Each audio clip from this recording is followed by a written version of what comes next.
saya Wardina Safia. Saya nak mengajak adik-adik semua, kepada para ibu-ibu di luar sana, para bapa-bapa di luar sana, daftarkan anak-anak remaja anda. Dan kepada adik-adik remaja, jom ramai-ramai kita hadirkan diri ke mana, di mana kita hadirkan diri ke himpunan 1000 jiwa satu hati. Macam mana tu?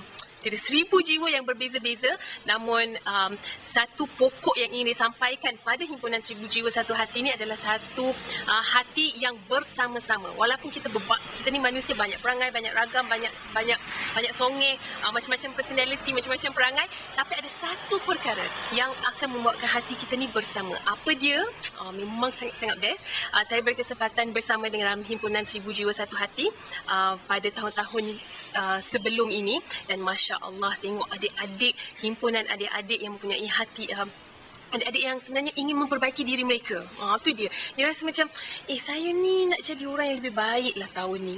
Saya ni nak azam saya lain lah tahun ni. Tapi macam mana kita nak jadi orang yang baik, tapi kita pergi celebrate New Year kita tu dengan arak, dengan lagu, dengan benda-benda yang sangat tak berfaedah. How are you going to become a better person, kan?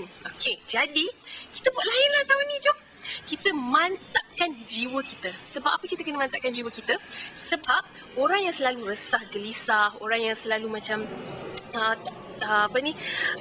sedih, murung.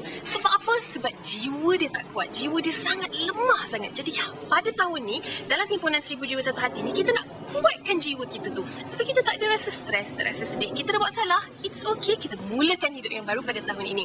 Jiwa kuat, generasi hebat, dan anda lah generasi itu, adik-adik. Okey, bersama-sama pada 31 Disember dan 1 Januari 2013. 31 Disember 2012, 31 hingga 1 Januari 2013.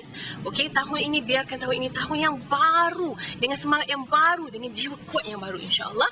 Di mana? Di Masjid Sultan Salahuddin Abdul Aziz Shah Alam.